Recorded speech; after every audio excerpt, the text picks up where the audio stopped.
Hola, muy buenas noches a toda la tripulación que hoy se sube a la nave, al buque, al barco de Radio Mórbido a través de Ibero 90.9. Si usted nos está escuchando desde su auto, desde su casa, desde su oficina, ya sea a través de la frecuencia del FM, desde la app de Ibero 90.9 o desde la página, bienvenido. Y si usted nos ve en cualquier puerto de América Latina o de cualquier otro océano a través de Mórbido TV, le damos también la bienvenida a todos los televidentes de Mórbido TV y quizá también si usted nos escucha en nuestra versión de podcast o en nuestro video podcast por YouTube, cuando sea que usted esté escuchando esto, sepa que los vampiros vamos a vivir más que usted, entonces seguro estamos vivos y les recordamos nuestras vías de contacto como Mundo Mórbido en Facebook, pero sobre todo en Twitter nos encuentran y con el hashtag Mórbido, cuando sea que usted escuche o vea este programa, nos puede comentar y nosotros le comentaremos de regreso. El tema del programa de hoy es barcos. Barcos, embarcaciones y todas esas cosas que flotan, pero antes que eso, quiero dar la bienvenida a la tripulación de esta noche y yo, evidentemente, soy el capitán Pablo Guisa, capitán de este barco, pero en la tripulación de hoy tenemos al primer oficial, primo hermano ya casi de otros programas a los que se mete y por eso llega tarde, pero sigue siendo el primer oficial de la noche, a pesar de que estaba atendiendo a Jimena Apisdorf, Enrico Wood. Buenas noches, capitán, pero debo aclarar que no, yo ya me había salido hace rato, solo que no me dejaba entrar esta cosa del demonio. Pero buenas noches y hoy vamos a hablar de cosas que flotan.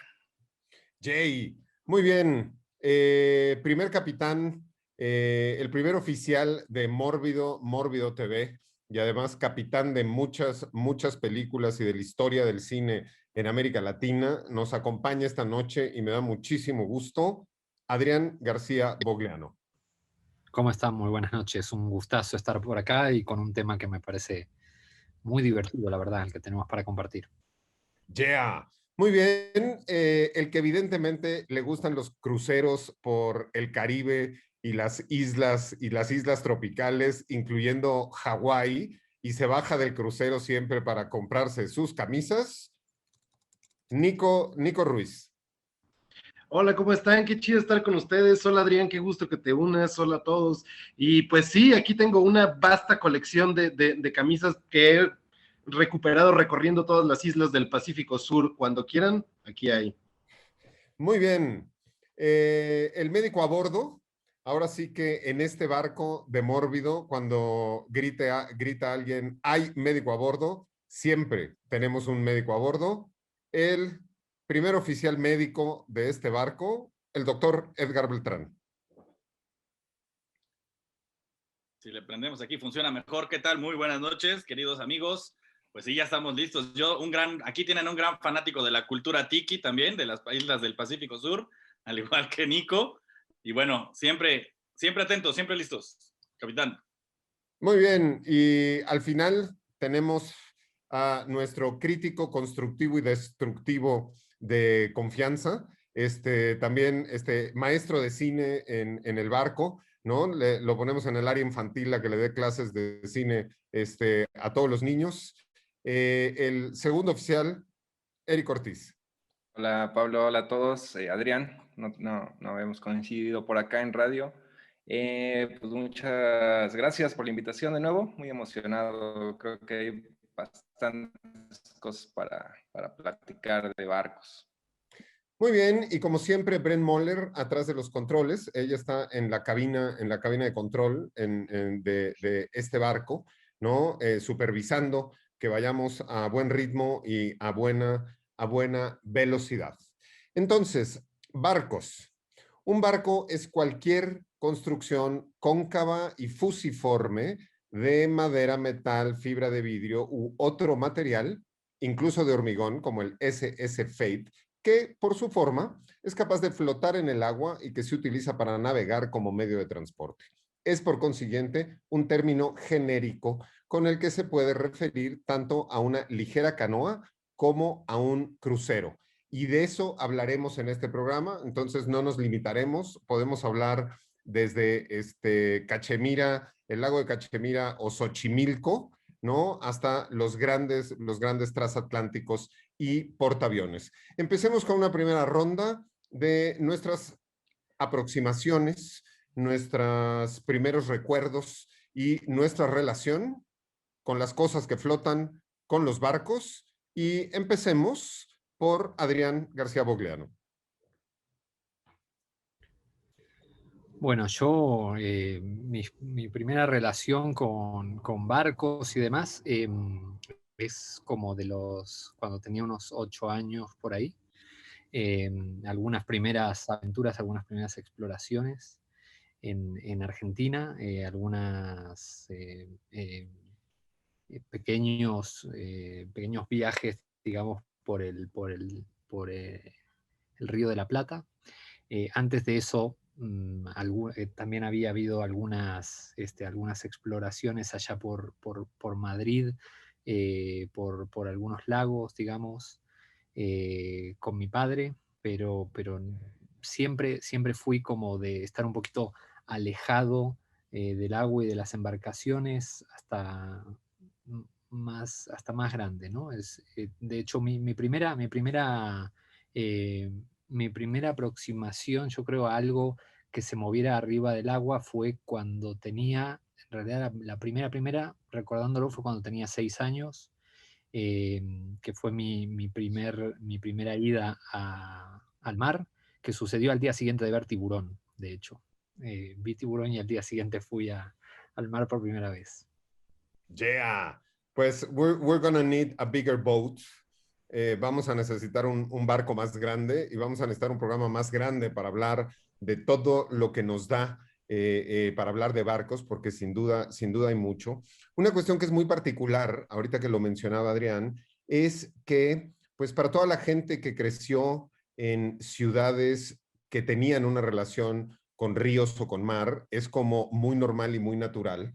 Para nosotros, habitantes de la Gran Tenochtitlán, a 2.600 metros sobre el nivel del mar, pues en muchos casos nuestra primera aproximación con algo flotante es Xochimilco, y es una trajinera, porque además aquí todos los ríos pues están entubados y huelen horrible, pero Buenos Aires es una ciudad que tiene una relación muy, muy estrecha con el Río de la Plata, aunque está construida de espaldas al Río de la Plata, a diferencia de Montevideo, que está construida de frente a este río. Muy bien, primeras aproximaciones, Nico Ruiz. Pues siempre me han fascinado los barcos, como dices, o sea, crecimos, Eric va a compartir lo mismo, crecimos como chilangos lejanos de cualquier superficie marítima o lacustre como muy, no sé, navegable, pero todos topamos los barquitos de Chapultepec y sobre todo me acuerdo de estas cosas, que era encontrar algún charco y de repente tener, no sé si se acuerdan, estos pequeños botecitos, que era una cuestión mecánica que prendías con un cerillo y que tenían como una mechita y que se echaban a andar, jugar con todo ese tipo de cosas o poder pedalear ahí en Chapultepec era una cosa maravillosa. Después con el tiempo yo creo que me he subido a cualquier cantidad de pangas, lanchas, pequeñas, grandes, deportivas, pesqueras, catamaranes, veleros, pero por ejemplo algo que jamás he hecho y que es una cosa que me intriga muchísimo, es por ejemplo subirte a un barco grande, a un transatlántico, pasar como una semana dentro de un barco, eso nunca se me ha dado y es como un gran sueño frustrado. Me parecen espectaculares estas cosas medio mágicas que flotan en el agua y que nos hacen imaginarnos tantas cosas tan extrañas, aventureras y raras. Sin duda, no me había acordado de ese detalle para nosotros los habitantes de la Ciudad de México, que es el lago de Chapultepec, con sus lanchitas. Entonces digo, a unos les tocaba Xochimilco, a otros el lago de Chapultepec, a unos les tocaban los charcos con estos barquitos de hoja de lata, que les ponías como tenían una corcholata y una velita y daban vueltas, y otros en el parque de Polanco, pues llevaban sus barcos con control remoto y con sus cosas, ¿no? Sus barcos a escala. Muy bien, Eric Ortiz. Sí, pues justo como decía Nico, mis experiencias así en barcos y todo han sido en vacaciones. Recuerdo dos en particular. Una sí me ha tocado así subirme a un barco grande, una vez precisamente en Sudamérica, viajando de Uruguay a Argentina, la única vez que he ido por allá. Y igual, ¿no? Creo que más bien era como una experiencia que yo muy equivalente, muy similar a entrar a un avión, ¿no? Así como muy tranquilo toda esa experiencia de un viaje comercial. Y por otro lado, me acuerdo mucho, también no tiene tanto, por ahí de 2000, finales de 2019, que fui por primera vez en mi vida al Cañón del Sumidero y se nos ocurrió a mí y a mi novia subirnos una de esas lanchas cruzándolo.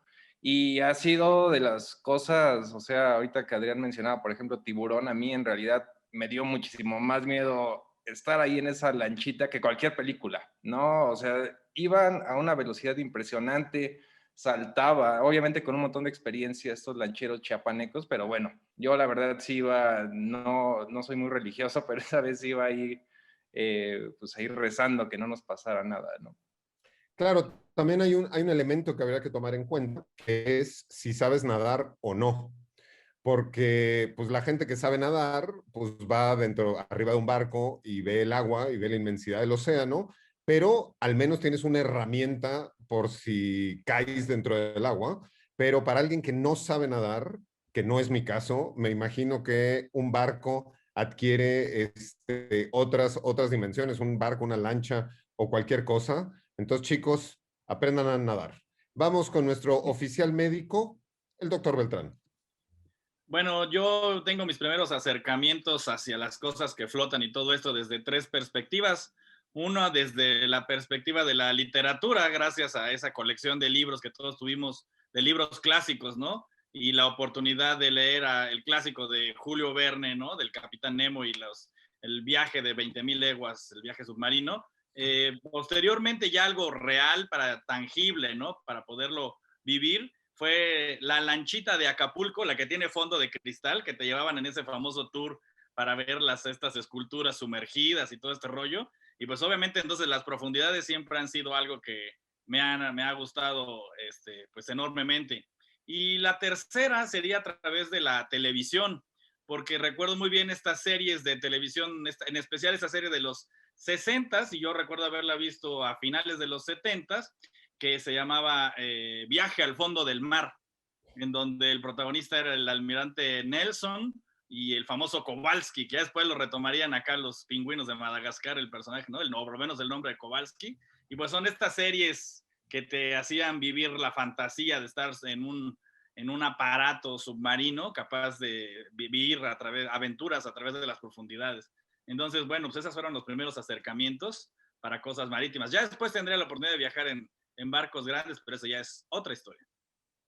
Muy bien, yo sin duda he tenido la oportunidad a través de mi vida de subirme a barcos chiquitos, medianos, grandes, de todos los tamaños, sumergibles, submarinos y toda una serie de cuestiones, por cuestiones laborales, ¿no? Me acuerdo una vez trabajando con mi padre para Pemex Gas y Petroquímica Básica, que estábamos haciendo un levantamiento de imagen de todas las instalaciones de Pemex en todo México, o sea que estuvimos meses, pues tuve la oportunidad de subirme a buquetanques, ¿no? Buquetanques cargueros de estos que llevan petróleo y que llevan gas de un lado para el otro. De hecho, pudimos subirnos también a plataformas petroleras que de cierta medida y de cierto aspecto también son barcos porque los llevan flotando y ya después como que los hunden y los fijan.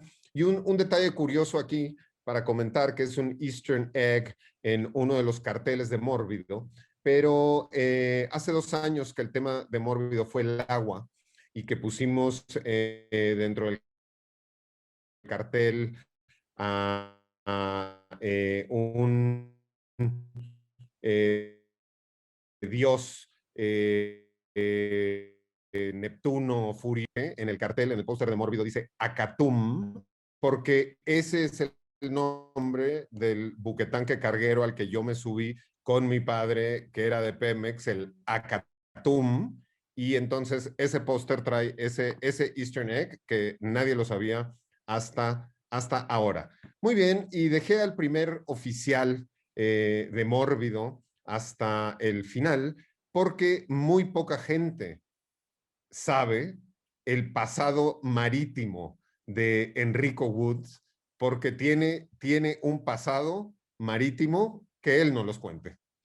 A ver, son dos partes. Una, brevemente, vivir en la isla de Cozumel en la época de los 90. Es una isla, parte de Quintana Roo, del estado de Quintana Roo, que se encuentra en el mar Caribe mexicano. Y ahí era de lo más común estar en botes pesqueros, yates, lanchas, ferries, que es la única manera de transportar cosas a Playa del Carmen, que está justo enfrente de Cozumel, que es lo que le conecta con el mainland mexicano. Y luego, bueno, también estuve en un submarino de los chiquitos, de los amarillos, que nunca me habían sudado tanto las palmas de las manos como en esa ocasión.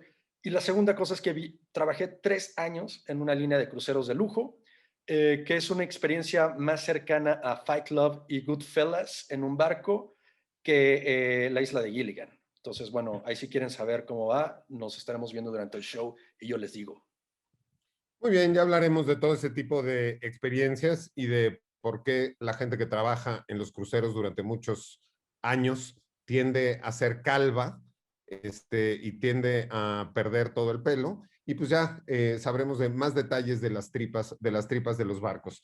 Yo, el primer barco grande que me subí era cuando era niño, porque desgraciadamente tuve que vivir en Brasil cuando era un niño por cuestiones laborales de mi padre, y los fines de semana era subirnos a un barco y ir a una isla que estaba muy cercana de Río de Janeiro, que se llamaba Paquetá, una isla en la que no había automóviles y todo era en bicicleta, y se supone que era increíble. Entonces teníamos que irnos en un barco enorme de madera.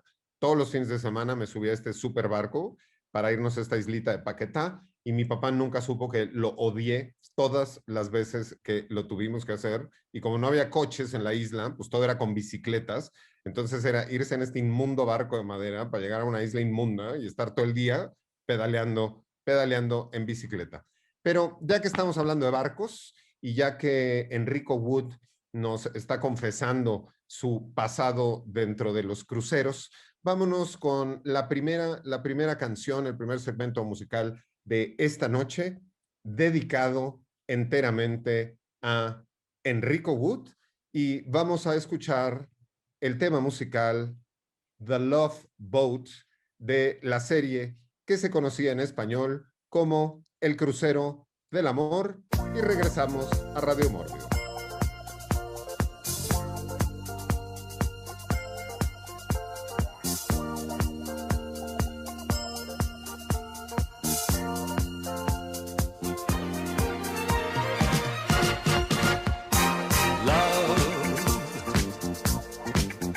Exciting and new.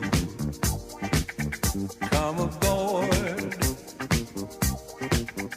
We're expecting you and love.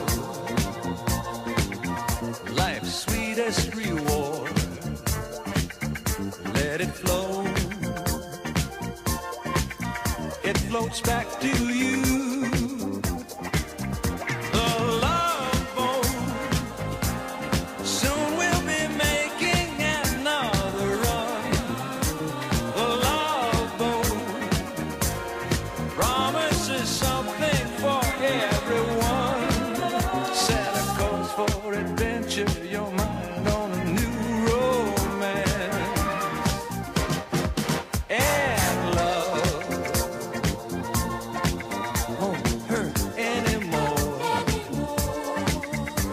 An open smile on a friendly shore. It's love. It's love. Yeah, the love boat. Soon we'll be making another run. The love boat promises something for everyone. Set a course for adventure, your mind on a new romance. Yeah, love.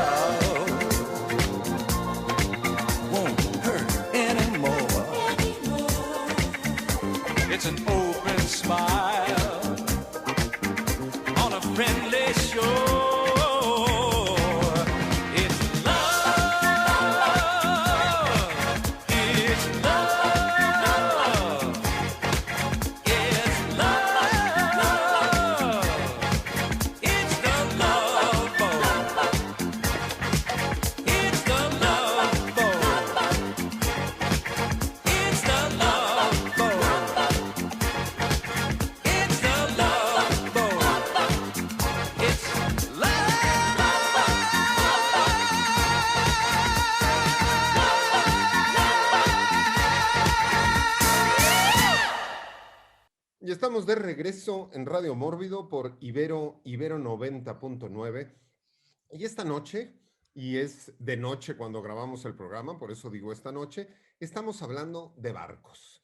Y también se puede considerar como barco a todo cuerpo flotante de forma simétrica respecto de un plano longitudinal vertical que se puede llamar crujía, provisto de medios de propulsión y gobierno que reúnen las siguientes condiciones: flotabilidad, o sea, si no flota, no es barco; rigidez o resistencia; estanqueidad, capacidad de carga; estabilidad; gobernabilidad. Eso quiere decir que lo puedes dirigir, no como México, que es ingobernable; y movilidad, ¿no? Empecemos a hablar, y como hay tanto de qué hablar en películas, en series, en literatura, en historias acerca de los barcos, vámonos ya directo al bife, ¿no? Como dicen en el Cono Sur, y empecemos a hablar de películas, series y cuestiones que nos interese de barcos, y empecemos esta ronda con Eric Ortiz. Bueno, hay varias vertientes. Obviamente, quería empezar con el lado de los barcos pesqueros. Un documental en particular que recuerdo haber visto en la Cineteca Nacional, ya por ahí de 2013, que se llama Metán, que es un documental que no tiene así como una narrativa clásica, no hay protagonistas, tampoco hay una historia así clara, ¿no? Ni siquiera creo que hay tantos diálogos incluso, ¿no? Más bien simplemente es como una experiencia visceral de cómo es lo de la pesca, ¿no? Que de pronto también es, para nosotros que no estamos acostumbrados, de pronto quizá es algo brutal, ¿no? Recuerdo mucho por ahí ver una escena de una mantarraya, por ejemplo, que yo en su momento la comparaba haciendo la equivalencia con lo que le pasaba a la tortuga en Holocausto Caníbal, así de explícito el asunto, ¿no? Entonces, pero al mismo tiempo, pues obviamente la pesca y todo, pues es algo sumamente normal y común, ¿no? Todos hemos comido pescado. Entonces, quería recuperar ese documental. Muy bien, evidentemente también todo lo que tiene que ver con la pesca y los pescadores está relacionado con el asunto de los barcos. Hay una cantidad enorme de series de reality, ¿no? Por ejemplo, de que el trabajo más peligroso del mundo es sacar cangrejo rey del Mar del Norte, y cómo se muere. O sea, tú te subes al barco y no sabes si vas a bajar vivo, pero si bajas vivo, sabes que vas a, ¿no? En una temporada de 2 meses vas a conseguir dinero para todo el año, y para cambiar tu camioneta 4x4, y para poderte comprarle hasta el perro gorras de Make America Great Again. Muy bien, Adrián García Bogliano. A mí, digo, me llama mucho la atención el tema del uso de los barcos y todo este tipo de cosas en las películas en general, porque me parece que en general es como poco amable, o sea, poco, no voy a decir que poco cinematográfico, pero digo, difícil de volverlo algo cinematográfico y visualmente interesante. Hay una cosa que tiene que ver, por ejemplo, con el vértigo que se puede generar, o ¿no? Secuencias de acción en el mar. Es todo un tema. Digo, cuando tenés estas lanchas o estas cosas que por ahí se mueven más rápido y este tipo de cosas, y uno, si se ha subido a ese tipo de lanchas, ves que tiene una velocidad impresionante. Pero normalmente con los barcos grandes, ¿no? Se crea esta cosa como de que parece que están ahí como estancados, y hay una cosa de difícil, ¿no? Incluso para filmarlos, digamos, ¿no? De cómo filmarlos, desde dónde filmarlos, o sea, está todo este tipo de cosas que me parece que siempre es como un reto ahí bastante interesante, ¿no? Donde se puede fallar espectacularmente, como pasa, por ejemplo, en una película que recuerdo muy bien por lo desastrosa que era, justamente, que era Speed 2. Si se acuerdan, la secuela de Speed, que es una película tan divertida, tan entretenida, ¿no? Que es este autobús que va a toda velocidad por las calles y todo, y se les ocurrió la gran idea de hacer la segunda parte en un crucero. Y entonces es como, bueno, ahí va el crucero, ¿no? Es una cosa donde realmente no hay ningún vértigo, no hay nada, y la película realmente es muy mala y falla por todos lados, ¿no? Pero evidentemente están las contrapartes de esto, películas como, ¿no? Clásicos como Das Boot, por ejemplo, de Wolfgang Petersen, que es una cosa impresionante y que tiene un ritmo y que tiene fantástico, ¿no? Pero está esta cosa que me parece que es bien difícil, la verdad, de cómo mostrar esos barcos, cómo hacer ese tipo de cosas y la dificultad que tiene, ¿no? La dificultad técnica, digamos, que tiene. Me tocó filmar a mí comerciales, sobre todo, en barcos y técnicamente es todo muy lento y muy difícil, ¿no? Bueno, hicimos la toma, ahora se fue el barco, hay que repetir, bueno, esperemos media hora a que vuelva el barco, que dé la vuelta y hacemos toma 2. Me encanta justo la imagen esa tan impactante que relata, si te acordás, Peter Medak al principio de su documental sobre Ghost in the Noonday Sun, esta película maldita, ¿no? que hizo con Peter Sellers, y que dice esta primera anécdota que era el día en que llegó el barco, ¿no? que ellos pensaban que todo iba a salir bien y que todo estaba bien, y estaba él con Peter Sellers en la orilla mirando cómo llegaba el barco, y de pronto ven que el barco se empieza a hundir. Y eso fue como el presagio de todo lo que iba a salir mal en la película, ¿no? Justo ahorita que empezabas a decir de los problemas del barco, me acordé perfectamente de Peter Medak, su documental, y después contándonos después del documental toda esta pesadilla que fue. Evidentemente los barcos son protagónicos en muchas películas, en películas de acción, donde pues es complicado, como bien dices, aunque por ahí hay, ¿no?, ciertas películas divertidas donde el barco está medio inundado y meten unos jet skis adentro del barco para huir de unas criaturas que se los quieren comer a todos. Una película que a Enrico le parece buenísima, y a mí me parece que está divertida, ¿no? Evidentemente también tenemos pues toda esta cuestión de las películas históricas, ¿no? Segunda Guerra Mundial y todas estas tensiones entre los submarinos alemanes y los barcos que cruzaban, todas las películas que tienen que ver con piratas, James Bond, barcos chiquitos, medianos o grandes, todo el tiempo. Pero no olvidemos también, y pongo sobre la mesa, o más bien debería decir, pongo bajo el agua, todo lo que son los barcos hundidos, porque los barcos hundidos son toda otra locación, ¿no? Y todo otro setting para películas, desde documentales, como James Cameron con Titanic, ¿no? Hasta submarinos y barcos nucleares en los que los espías se tienen que ir a pelear por el ATAC, el centro de comando. Muy bien, sigamos hablando de barcos. Nico Ruiz.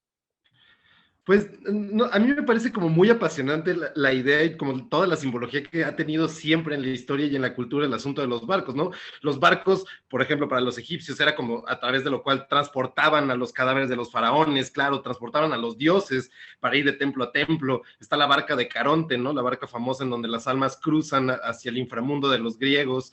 Y todo este pensamiento en Japón también, la relación con los barcos es una relación del conocimiento más allá de la vida, más allá de la muerte, y hay esta idea del barco desde siempre como esto que te transporta allende hacia lo desconocido, y ahí se creó desde siempre, históricamente y en múltiples culturas, la idea del barco como un principio de aventura. A mí me parece como muy interesante cómo esto llegó a cierto punto máximo tal vez en el siglo XIX, por razones tal vez muy horribles, en la cultura europea, que fue como la expansión del imperialismo, y en ese sentido había un movimiento y había un momento que era, no sé, consignado, por ejemplo, con el Beagle de Darwin, en donde el barco servía para explorar el mundo y para tratar de darle sentido, para encontrar taxonómicamente todas las cosas que podían ser catalogadas y que podían ser guardadas en el imaginario europeo. Entonces los barcos, el barco de Bougainville, yendo a América del Sur, el Beagle de Darwin en las Galápagos, todas estas primeras exploraciones que servían como para encontrar los confines del mundo,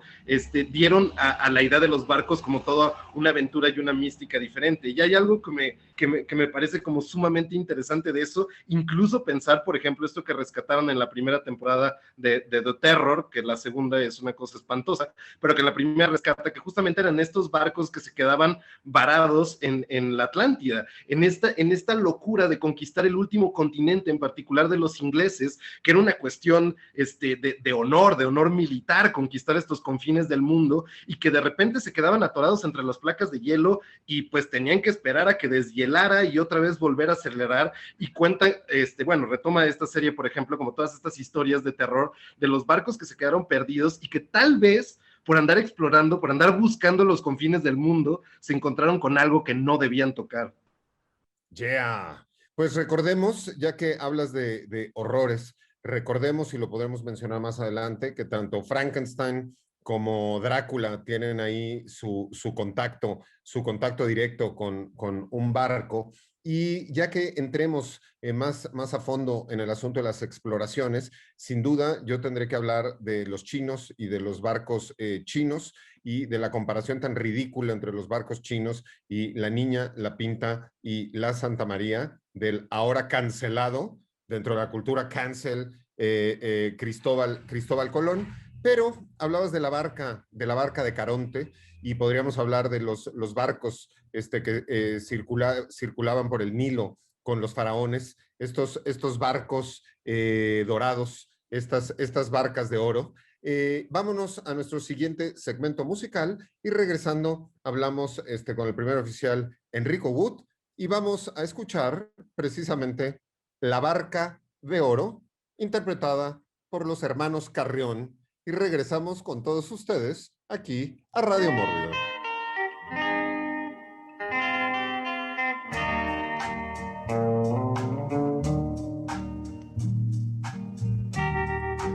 Yo ya me voy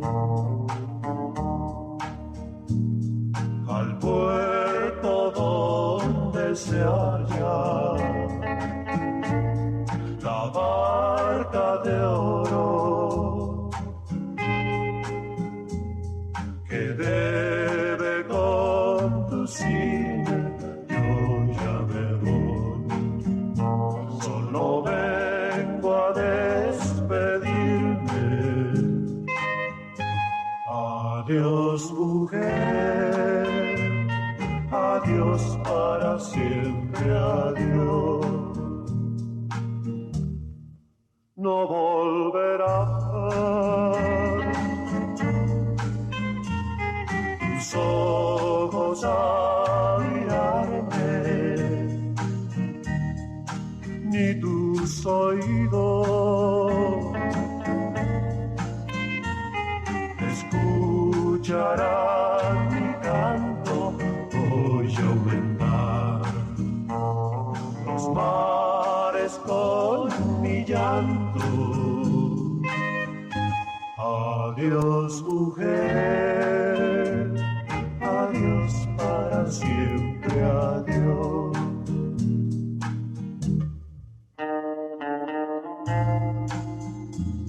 Tus ojos a mirarme,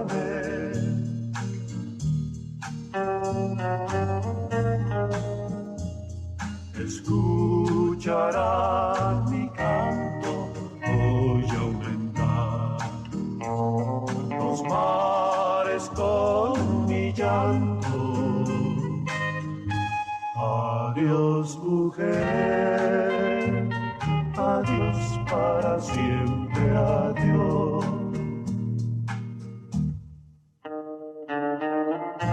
No volverán tus ojos a mirar, no volverán tus labios a besar. Ya estamos de regreso en Radio Mórbido por Ibero 90.9, hablando de barcos y embarcaciones en general, y vamos con el primer oficial de el buque Mórbido, Enrico Wood. Bueno, al pasar los 3 años en esta compañía naviera, te das cuenta de que muchas de las reglas marítimas antiguas siguen aplicando en los cruceros, ¿no? Por ejemplo, les voy a poner esta onda, en Capitán de Mar y Guerra de Peter Weir, o también conocida como Master and Commander, The Far Side of the World, basada en una serie de libros excelentes. tienen muchas cosas en común hoy en día. Por ejemplo, al capitán no solamente se le conoce como capitán, también es el amo, el master. Esto es porque él es la máxima autoridad en el barco, es el presidente. Es como si el barco fuera un país flotante que va por todos lados, representa al país donde se construyó o quien dio el dinero para construir el barco. Y el capitán también puede actuar tiene muchas funciones, ¿no? Puede ser ministro de bodas, tiene la autoridad para casar gente a bordo del barco, también tiene la capacidad de ser juez. Si tú cometías un crimen, y hay varios crímenes que se cometen a bordo de los cruceros, porque la tripulación pues son gente de carne y hueso, ¿no? A veces se les bota a veces se vuelven locos y te hacen un juicio en donde el jurado son los oficiales de más alto rango y el capitán, ¿no? Quien da quien pasa a dar el juicio y quien te da pues antes te daban las condenas, ahora ya no, ahora te tienen que remitir a las autoridades correspondientes, ¿no? Si el barco es propiedad, por ejemplo, como en el que yo trabajaba, es propiedad de Estados Unidos, te remitían a la FBI, ¿no? Ya se vuelve un asunto federal, porque estás en un barco. Y el capitán tiene la máxima palabra en todo, ¿no? Es el master y el commander. Y pues esta película de Peter Weir también es una recreación excelente de las guerras napoleónicas a bordo era el Surprise, era el nombre del barco que capitaneaba Russell Crowe en esta película, y su barco rival era un barco francés que se llamaba el Acheron, ¿no? Que era un diseño muy moderno para su época, que le permitía zarpar sin el viento en las velas, ¿no? Y lo cual lo volvía un navío bastante elusivo, ¿no? Esta es una de mis películas favoritas históricas de guerra, Master and Commander. Yo sé que no está muy de moda tener ese pride inglés. Mi abuelo y mi padre pues, es inglés y con toda esta onda de estar ahora en contra de muchas cosas que hizo Inglaterra, que nadie dice que no. La onda que hicieron con el colonialismo, pues estuvo gacho. Pero la verdad es que esta película, con la de las guerras napoleónicas, tiene ese speech en donde dice, mientras estemos en este barco es Inglaterra. Entonces, pues vamos a darle en la madre a los franceses. Yeah. Pues justo ahorita que Enrico menciona esto de los cruceros y su nacionalidad, los crímenes, las bodas y todas las cosas que pasan adentro de los cruceros, existe un proyecto desde hace más de 10 años que se llama Freedom Ship. Y este es un crucero, a ver, es el crucero más grande de la historia.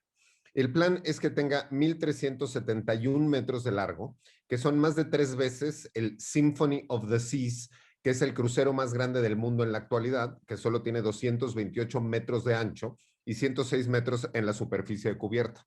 Pero este barco no es un barco en realidad, es una ciudad flotante o es un mini país, porque el plan es que en su interior pueden convivir 100,000 personas, ¿sí? 100,000 personas. Entre 400,000 residentes, porque va a tener una cuestión de, tú puedes comprar tu departamento y tenerlo ahí y tú le puedes caer al barco donde sea que esté. 40,000 residentes, 20,000 miembros de la tripulación fijo, 30,000 visitantes diarios, porque va a tener como muchos hoteles, entonces se vende como un crucero normal, y 10,000 turistas además.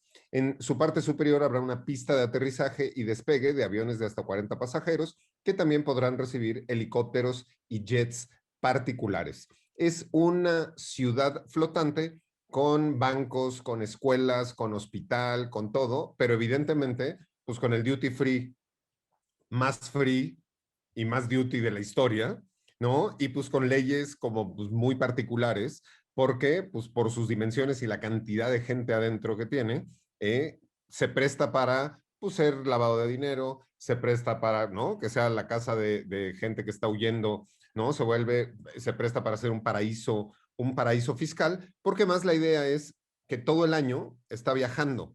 De hecho, tienen ya los itinerarios para los primeros los primeros 2 años, ¿no? Y el primer año es enero, San Salvador y Colombia, febrero, Perú y Chile, marzo, Buenos Aires, abril, Venezuela, mayo, La Habana, junio, Nueva York y Boston, julio, Nueva Escocia, Inglaterra, agosto, Noruega, Suecia, septiembre, Alemania y Francia, octubre, España e Italia, noviembre, Turquía, Israel, diciembre, Egipto y Marruecos, y así sigue y sigue y sigue. Es una ciudad flotante donde va a haber oficinas, donde va a haber negocios, donde va a haber una serie de cosas. El COVID evidentemente lo detuvo. Veremos si se logra este proyecto o no. Barcos, Adrián García Bogliano. Me estaba acordando ahora con Master and Commander, que es una película que también me encanta a mí. Master and Commander tiene como esa, es como ¿no? Tiene ese punto de contacto en algún lugar con otra película también. Creo yo que no se puede dejar de nombrar a la hora de hablar de barcos, que es Fitzcarraldo, ¿no? La película de Werner Herzog, y ambas tienen este punto, ¿no? De el barco que tiene que cruzar por tierra, ¿no? Para lograr su cometido. Solo que en Master and Commander seguramente se hizo de una forma más segura y más tranquila de como lo hizo Werner Herzog, que no tuvo problema en hacer toda clase de desastres para cumplir su cometido. A mí Fitzcarraldo me gusta, de hecho, pero me gusta más el documental que hay sobre la película. El documental es absolutamente delicioso de ver, maravilloso. Yo no veo el nivel de locura que tenía este hombre haciendo esta película a lo bestia, en medio de la nada, en una zona completamente salvaje, ¿no? Donde un puñado de alemanes se metieron ahí a tratar de hacer una película y a tratar de mover un barco a través de una geografía imposible, ¿no? Entonces me parece que esa es una que vale la pena bastante nombrar acá. Yeah. Muy bien. Oficial médico, doctor Beltrán. Bueno, yo quiero rescatar una serie de películas, porque se hicieron más de una, que como ustedes saben, en casa siempre hemos sido aficionados a las películas de desastres, y hay una franquicia de películas de desastres sobre barcos que se llamaba La aventura del Poseidón, que contaba esta historia donde un transatlántico gigantesco tenía que hacer un viaje desde Estados Unidos a las islas griegas, y justo en el Atlántico viene una tormenta terrible, y lo que le pasaba a ese barco no es que se hundiera, sino que se daba toda la vuelta y quedaba volteado, ¿no? Con la parte de la parte inferior hacia la parte superior, y entonces pues, era un desastre monumental. Y entonces, si no mal recuerdo, la primer película es de los 70s, y me parece que por ahí salía Gene Hackman, y a mí se me quedó muy grabada una película que no me pareció tan mala, de donde salía Kurt Russell. Y finalmente la premisa era exactamente la misma, ¿no? Los desastres que podían suceder a una escala desproporcionada justo en medio del mar. Entonces, esa película a mí de pequeño me recuerdo que justo junto con otra serie de películas de desastres me dejó impresionado, y pues cada vez que hacían un remake de esta película tenía que ver esta serie de sagas del Poseidón. Sí, yo recuerdo muy bien la primera del Poseidón. De hecho, sale este actor calvo que después hizo esta serie que se llama Koyak, que ¿no? Terry Zavala sale ahí como al final, que por fin logran salir del barco y se hunde. Y la segunda parte de la película es unos buzos que vienen a explorar el barco hundido, y de pronto se les asoma una persona viva por una de las ventanas, y me acuerdo que ese momento fue así como de wow. Una película y una serie de películas, las originales sin duda muy divertidas. Nico Ruiz. Bueno, en esta idea todavía como todavía, bueno, que tenía la película y los libros en los que se basó de Master and Commander y eso, de la idea de nuevo de la exploración y como el límite de lo natural, una de las cosas que siempre me fascinó, más allá de las novelas de exploración de Julio Verne o de La hermosura, que es La isla del tesoro de Stevenson, un libro que a mí siempre me pareció algo totalmente misterioso y maravilloso es Moby Dick. Porque Moby Dick es de estos libros que todos conocemos la anécdota, pero que a veces no se lee mucho porque porque es un libro muy raro. La anécdota de Ahab y de la ballena blanca en verdad es 10% del libro. Todo el libro o el punto del libro es Herman Melville tratando de convencerte de que lo que sucede ahí en ese barco ballenero es real. Entonces todo el libro es una explicación a fondo y hasta neurótica de la vida de los balleneros. Todo el libro son cómo se doblan las cuerdas, cómo se engrasan los anzuelos, cómo viven día a día estos hombres que se iban a hacer, como decía Pablo, el trabajo más peligroso para pasar 3 años afuera y tal vez tener una mínima recompensa con el cebo de ballena. La idea de Moby Dick entonces es como 80% del libro explicarte la vivencia adentro de este barco del Pequod y justamente a través de un realismo como insistente, decirte que sí es posible que haya pasado esto, que hay una ballena que tenía como una voluntad maligna, o más bien, una voluntad de revancha contra los hombres que cazaban ballenas. Pero también, claro, sirve y va a servir después como uno de estos tropos literarios y que después se van a repetir mucho en las películas, de la idea de la obsesión y de los capitanes que se obsesionan y que se pierden ahí. Justamente en Master and Commander, este capitán puede salvarse de la obsesión que tiene persiguiendo a este navío francés a través de su amigo, ¿no? Interpretado por Paul Bettany. Pero muchas veces justamente está la idea del capitán que se vuelve loco en una idea, en una sola cosa y en una monomanía absoluta es capaz de destruir todo, incluso la realidad que se tardó tanto en construir el autor para encontrar este gran cachalote blanco. Yeah. Evidentemente, Moby Dick, ¿no? En sus versiones cinematográficas, pues la parte de la ballena contra el barco, pues son las escenas que tienen más acción, que yo evidentemente pensaría también en Orca, la ballena asesina, y pues sin duda en Jaws, que pues Jaws se va contra el barco, contra el helicóptero, contra lo que le pongas, ¿no? Y ya en épocas recientes ya podemos ver Meg, ¿no? Donde pues ya Jaws es nada, una piraña, y ya el tiburón es del tamaño gigantesco y se come de una mordida absolutamente a todos. Muy bien, está usted escuchando Radio Mórbido por Ibero 90.9. Estamos hablando de barcos y todo lo relacionado con estas cosas que flotan y los humanos que están arriba de ellas. Y vamos ahora con Eric Ortiz. Bueno, nada más mencionar igual yo el documental al que se refería Adrián de Burden of Dreams, que también soy un gran fan. Me acuerdo mucho de Herzog ahí como loco dirigiendo en español a señoras sudamericanas, ¿no? Ahí gritando como loco que no le hacían caso.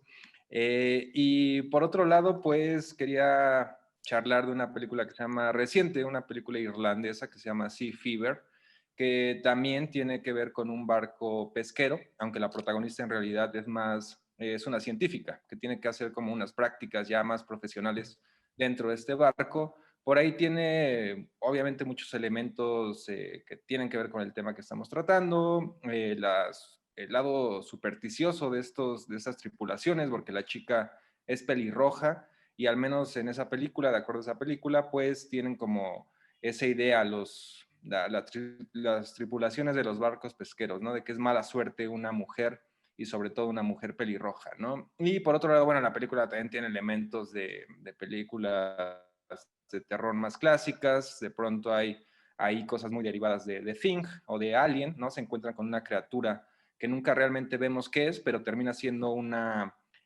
pues los infecta, ¿no? Es como un parásito que infecta el barco. Y curiosamente es como una película muy actual, aunque la filman antes de todo lo de la pandemia, porque uno de los conflictos así centrales es de que la protagonista quiere que el barco, la tripulación se quede en cuarentena y los demás es como de, nosotros sí tenemos que trabajar, ¿no? Tenemos que regresar a la ciudad, tenemos que hacer cosas. Entonces ahí obviamente pues la podemos ligar, ¿no? Con todo lo que ha estado pasando desde el año pasado.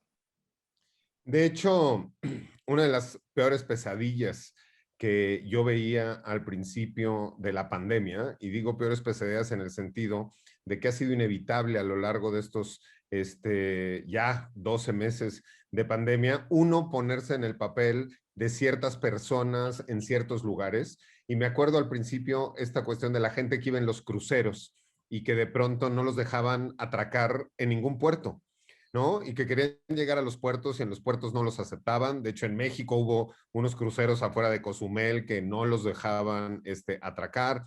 En Japón tuvieron a gente metida dentro de un crucero porque había 2 con COVID y no los dejaban bajarse, y luego había 6 y decían, ya ven, por eso no los dejamos bajar, y luego había 12 y luego 24 y luego 200. O sea, quedarse atrapado adentro de un crucero es una pesadilla absoluta. Ha pasado también, y me acuerdo en las costas de Italia hace unos años, de un crucero que se descompuso y pues se quedó sin luz y se quedó sin nada, y pues estaban en aguas internacionales y quién lo rescata y a ver quién va por ellos. Y bueno, pues el asco de vivir en un crucero, los que han viajado en un autobús 24 horas, como de México a Cancún, pues ven que el baño se llena. Pues imagínense un crucero sin luz, sin agua durante mucho tiempo. Hay muchas cosas que pasan en los cruceros, también capitanes súper tarados que van y se estrellan contra arrecifes y contra islas y voltean el barco de alguna manera que yo no sabría explicar. Y luego también me parece estas cuestiones de los cruceros temáticos, ¿no? Porque pues hay cruceros para la comunidad LGBT, donde van puros hombres musculosos, musculocas, forever youngs, todos en trajecitos y se andan dando unos con otros felices durante todo el crucero. Hay cruceros para viejitos, pero muy, muy particular, me acuerdo de hace un par de años que vi que organizaron un crucero zombie, que toda la tripulación estaba caracterizada de zombie, y si eras fan de los zombies, te podías subir al crucero y todo el barco y todo estaba tematizado de los zombies. Pero háblanos un poco de las pesadillas reales que hay atrás de los duty frees y atrás de los buffets en los cruceros. Enrico Wood. Bueno, como tú mencionaste, capitán, en efecto, un virus, una enfermedad en un barco es una verdadera pesadilla. La infección más común a la que nos enfrentábamos era las infecciones gastrointestinales, diarrea. A mí me llegaron a encerrar en solitario en una cabina para hacerme cuarentena porque a mi roommate le dio, bueno, no era mi roommate, era mi cabin mate, le había dado diarrea. Tú no puedes permitir que esta infección se expanda dentro del barco porque la gran parte de lo que hace este barco es alimentar gente, gringos. Eso es lo único a lo que nos dedicábamos, era darles de comer y entretenerlos. Entonces, si hay una infección gastrointestinal, estás hablando de demandas, estás hablando de gente que pues pagó una lana para ir de vacaciones y se la pasó terrible. Y nosotros para contrarrestar esto, hacíamos una friega que se llamaba el deep cleaning o la limpieza profunda, que era limpiar todo con cloro, matar la infección y era pasar trapos por todas las superficies, en cocina, en restaurantes, en sillas, en cubiertos. Era dormirnos por ahí de las 4 de la mañana y despertar otra vez a las 7 de la mañana y volver a limpiar todo para el desayuno. Había deep cleaning en cada servicio de alimentación, para el buffet y para la sala de cena, que era el lugar ostentoso, ¿no? En donde la gente iba con sus vestidos y toda esta cosa. Entonces, las infecciones, pues como dice también Eric, ¿no? En esta película, eran una bronca, ¿no? Bastante seria. Y también tiene razón en otra cosa, era que hasta la fecha los que eran los marinos que trabajaban en el puente viene siendo el centro de control del crucero, son sumamente, son muy supersticiosos, ¿no? Se tienen que aguantar el hecho de que hayan mujeres trabajando en el barco y que hayan mujeres de huésped en el barco, pero a mí me llegaron a regañar porque estaba chiflando una canción. Tú no puedes chiflar canciones porque tú estás invocando el aire, ¿no? Entonces, tú invocas a los vientos. Entonces me acuerdo que a mí me mandaron a llamar al puente a regañarme porque en efecto nos topamos en una tormenta y todo, y uno de los almirantes estaba convencido que era mi culpa por andar chiflando junto con mis cuates. Entonces hay muchas de esas cosas que mezclan la modernidad de un crucero, ¿no? Con todos los avances tecnológicos y todas las comodidades que tienen, enfocadas a lujo, pero también en la antigüedad, las viejas reglas que todavía vienen desde los primeros marinos, ¿no? Sin duda la superstición está presente en la humanidad y estará presente por siempre. Lo vemos en estos ejemplos que nos dice Enrico, pero a ver, lo podemos ver también en, por ejemplo, las palabras que acaba de mencionar Victoria Abril acerca del COVID y las vacunas, o Miguel Bosé, o todos los que están diciendo que nos van a controlar y que no hay que vacunarse, ¿no? La superstición es una cosa terrorífica, pero que sin duda existe. Y en el mundo de los barcos y los marineros, además, pues también, y cuando antes además se regían, pues no tenían GPS ni imágenes satelitales y eran, ¿no? Los mares todavía había animales enormes y grandes y desconocidos, pues sin duda era un territorio y un terreno fértil para la imaginación y para todas estas historias de terror. Estamos llegando a la mitad del programa. We are rocking the boat. Estamos moviendo aquí los barcos. Radio Mórbido por Ibero 90.9 y nos vamos a escuchar ahora a The Hughes Corporation justo con la canción Rock the Boat y regresamos con todos ustedes aquí a Radio Mórbido.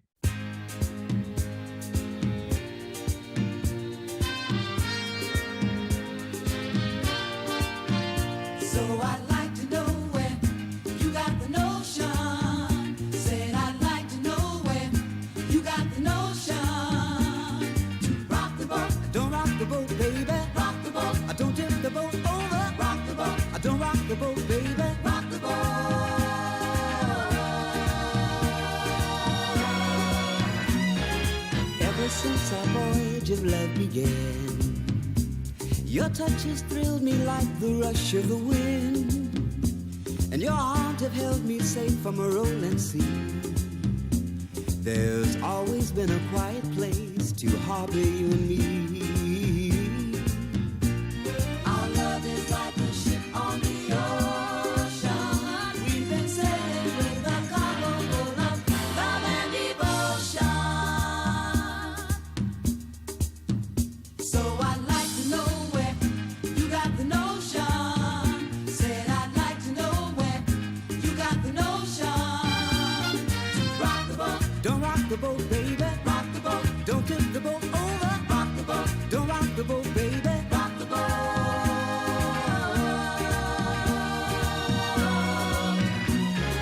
Up to now we sailed through every storm, and I've always had your tender lips to keep me warm. Oh, I need to have the strength that flows from you. Don't let me drift away, my dear, when love can see me through. Our love is like a ship on the ocean. We've been sailing with a cargo full of love and devotion. So I'd like to know where you got the notion. Said I'd like to know where you got the notion. So I'd like to know where you got the notion. Said I'd like to know where you got the notion. Rock the boat, don't rock the boat, baby. Rock the boat, don't tip the boat over. Rock the boat, don't rock the boat, baby. Rock the boat, don't tip the boat over. Rock the boat, ooh, rock the boat, rock on with your Betsy. Rock the boat, rock on with your Betsy. Rock the boat, rock on with your Betsy. Roll yeah, roll yeah, roll yeah, rock the boat, roll yeah, roll yeah, rock the boat. Rock the boat, rock the boat, rock the boat, rock the boat, rock the boat.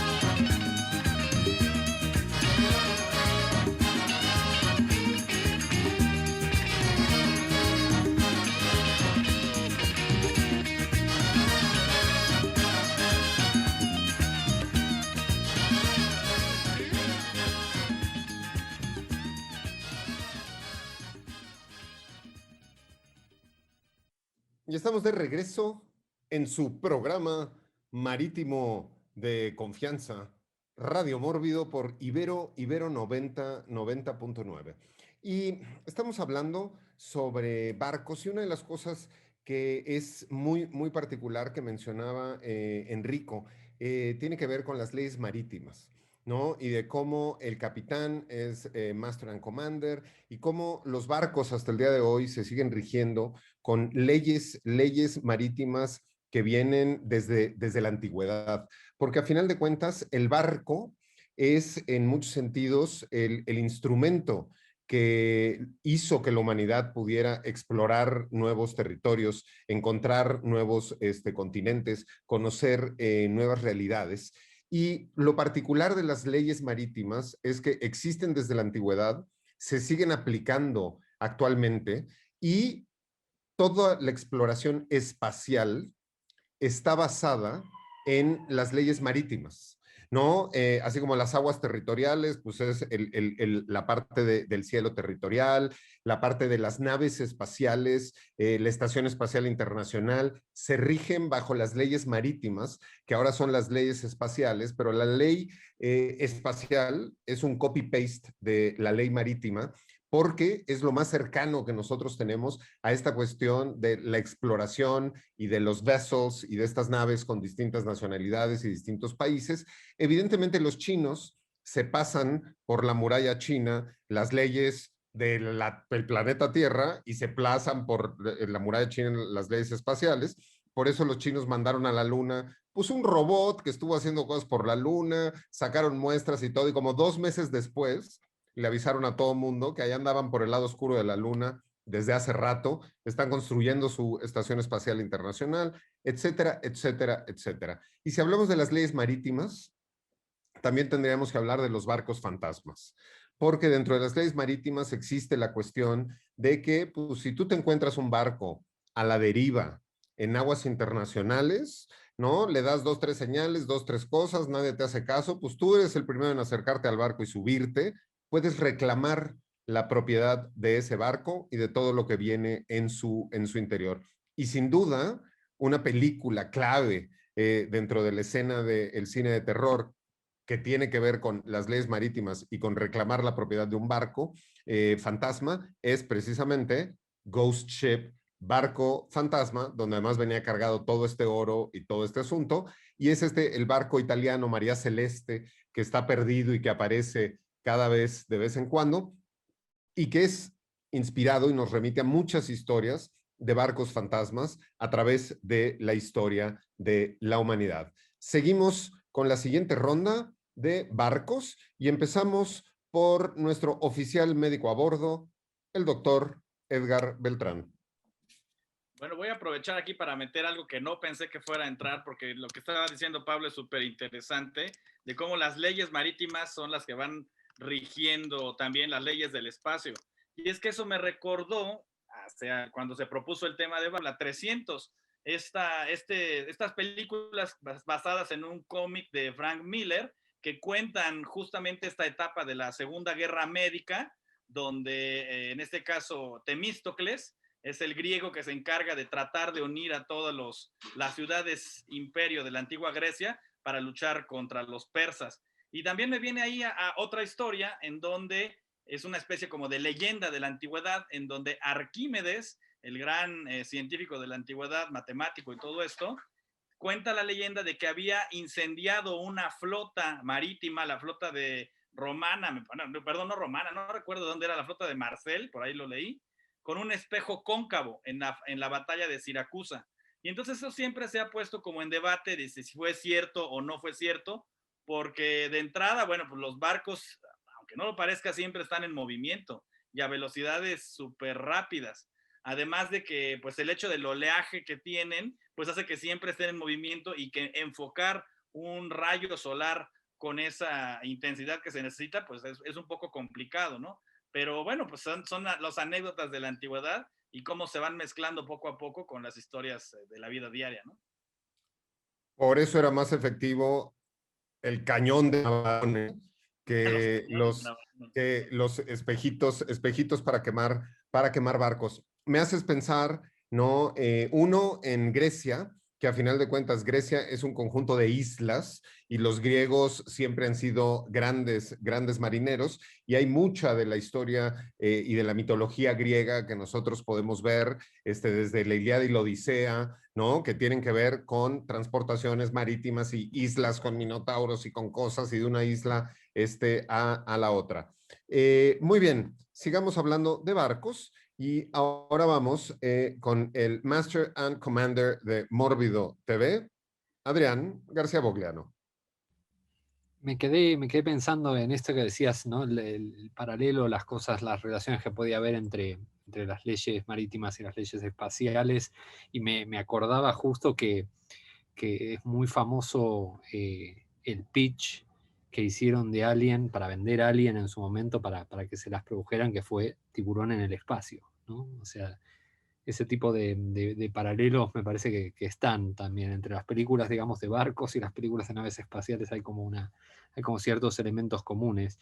Me acuerdo también, me hiciste acordar también de Ghost Ship, que también es una película que me divirtió mucho en su momento cuando la vi, sobre todo esa escena bastante única, diría yo, que es el decapitamiento masivo ese que hay, que es una cosa bastante interesante, bastante divertida. Y en cuanto a barcos, fantasma y este tipo de cosas, bueno, evidentemente, y creo que alguno de los oyentes ya nos hablaba de La Niebla de Carpenter, evidentemente, como un referente. Yo la que nombraría también, que me parece que vale muchísimo la pena, es la película de Armando Osorio, El buque maldito, que es la tercera parte de la tetralogía de los Caballeros Templarios, y es una película muy divertida, casi toda arriba de un barco, un barco fantasma también, donde, bueno, se van a encontrar, digamos, como que es esta especie de salto temporal que hacen los personajes, donde se van a enfrentar a los Caballeros Templarios. Para mí es quizás la más divertida de las películas de la saga de los Caballeros Templarios, y me parece que es una buena peli para revisitar. Yeah, muy bien. Eric Ortiz. Quería empezar también a traer un poquito lo de los piratas, que hay varias películas. Quería sobre todo destacar una que se llama Anne la Pirata, que fue un descubrimiento. El año pasado le hicieron una retrospectiva antes de la pandemia en Ficunama, Jacques Tourneur, que obviamente, pues del lado del terror, con Cat People, sus colaboraciones con Val Newton, eventualmente también sin este productor, con La Noche de los Demonios, ¿no? Que es de las grandes películas del terror paranormal, pero esta retrospectiva permitió ver otras cosas, incluso algunas en celuloide, y una de estas es una película de los 50 en Technicolor, una cosa muy extraña y muy divertida, ¿no? Una aventura de piratas, pero la peculiaridad es que es una mujer, ¿no? Y que desafía todo esto de los roles de género, ¿no? Es una súper pirata muy ruda y bueno.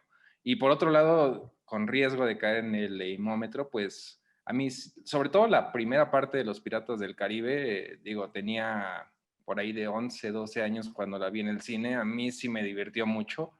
La vi en más de una ocasión. Ya después toda la franquicia, ni siquiera las terminé de ver todas, pero en su momento creo que igual de las últimas actuaciones sumamente memorables, ¿no? De Johnny Depp. Pues no hubo riesgo ante el leimómetro, hubo certeza absoluta. Le pegaste al leimómetro con todo y esta noche es tuyo, mi querido pirata del Caribe. Vamos con Nico Ruiz. Nada más para decir un último comentario justo de lo que decía Adrián, de lo que decían Pablo, de las leyes del espacio y todo eso. Es que es muy interesante porque creo que es ese mismo imaginario, el mismo imaginario del siglo XIX, de la exploración, que se trasladó inmediatamente al espacio. Mencionaban en el chat Star Trek, y Star Trek justamente es eso, es una nave que va explorando planetas y en cada episodio va buscando otras cosas, pero también esta idea del SOS, que es el principio de Alien. Digo, si hay un SOS en el espacio, como si hay un SOS en el mar, es una cuestión como de honor y es una cuestión además de respeto mutuo. Tú te puedes encontrar en algún momento en un apuro y entonces quieres que siempre haya alguien que vaya por eso, ¿no? Entonces tienes Terror en el espacio de Mario Bava, por ejemplo, que también van a rescatar algo, o no sé, Forbidden Planet del 54, que también es una película de exploración espacial y que tiene muchos de estos elementos marítimos. De hecho, se dice que puede estar basada muy laxamente en La Tempestad de Shakespeare. Y también la otra idea, como la idea de el espacio como una balsa para salvarnos de este planeta que se está hundiendo, que se está acabando. Y es la idea, por ejemplo, de Silent Running. Silent Running, las naves espaciales son lo que rescata a los seres humanos como en una balsa tirada hacia la infinidad del espacio de la perdición. Entonces sí, creo que hay como mucho esta relación entre los barcos y las leyes marítimas y todo el asunto del espacio. Y también es interesante porque en todo este pensamiento futurista recurren los barcos en el espacio, o sea, aquí en la Tierra. Estoy pensando, por ejemplo, en el imaginario de Luc Besson en El Quinto Elemento con los cruceros en otros planetas, o también en como este remake no oficial rarísimo con una de las actuaciones más extrañas de Dennis Hopper, que fue Waterworld, ¿no? En la idea de un mundo totalmente convertido en un mundo marítimo porque los humanos acabamos de inundar todo y entonces tienes a Kevin Costner pudiendo hacer escenas impresionantes de acción al bordo de un catamarán. Yeah. El renacuajo de Kevin Costner cultivando jitomates arriba de su catamarán. Muy bien. Barcos y otras cosas. Primer oficial, Enrico Wood. Pues ahí, volviendo a una que mencionaste al principio, donde tuvimos como una pequeña diferencia de opinión, pero realmente no, creo opinamos realmente lo mismo. A mí me parece increíblemente divertida Deep Rising de Stephen Sommers, la película que le abrió las puertas para hacer The Mummy y otros churriguerescos blockbusters por ahí. Pero Deep Rising me encanta por el monstruo, ¿no? La onda del monstruo marino, los mercenarios que, de nuevo, suben a un barco que aparentemente está abandonado. Y a mí me encanta toda la biología de esta criatura marina que engulle a sus víctimas, las disuelve en ácido y luego las defeca. Entonces hay unas escenas en donde ves esqueletos de personas que en realidad pues es el excremento de esta criatura, ¿no? Y luego hay un tentáculo que está apenas digiriendo a uno de estos cuates y lo abren y este cuate está a mitad de la digestión, ¿no? Está completamente disuelto en ácido como el cuate de Robocop. Me encanta esa escena. En donde sí estoy de acuerdo contigo es que sí, el crucero, que se supone, el Argonáutica, como le llaman en esa película, que se supone que es el crucero más lujoso del mundo, en la dirección de arte ahí está terrible porque se nota que no hicieron el research adecuado, porque está charrísimo, es muy pequeño, no parece realmente la clase de crucero en la que, o sea, sabiendo de cruceros, sé que la inversión que hacen las compañías en los cruceros es muy cara. Sé que el Art Direction tal vez, porque no es un B-movie, ¿no? Con un muy buen, o gastas en los tentáculos, en el monstruo, o gastas en el crucero, ¿no? Pero sí le quita un poco, incluso yo cuando la vi de chavo, que mi jefe me subió al crucero para que lo conociera, pues le quita un poco, ¿no? Del realismo porque dices, está demasiado barato ese crucero, ¿no? Y por el otro lado, para subirme el leimómetro y no dejar morir solo al buen Eric, pues yo me uno ahí con Pirates of the Caribbean, pero con Dead Man's Chest, porque a mí Davy Jones se me hace uno de los mejores diseños de criaturas en la historia del cine, con la barba de tentáculos y la tripulación de Davy Jones. Si ven esa película en alta definición, te mueres en detalle, ¿no? Hay un tipo que tiene una anémona adentro del estómago. La cantidad de detalle que se invirtió en diseñar a cada uno de los piratas malditos de ese barco del Flying Dutchman está genial. Pero esta cosa, ya para terminar con mi segmento, el Davy Jones Locker, el locker de Davy Jones, esto es una superstición real porque igual los cuates en el barco, los viejos lobos de mar, hablaban del locker de Davy Jones, que es Davy Jones no es una persona, es un concepto abstracto.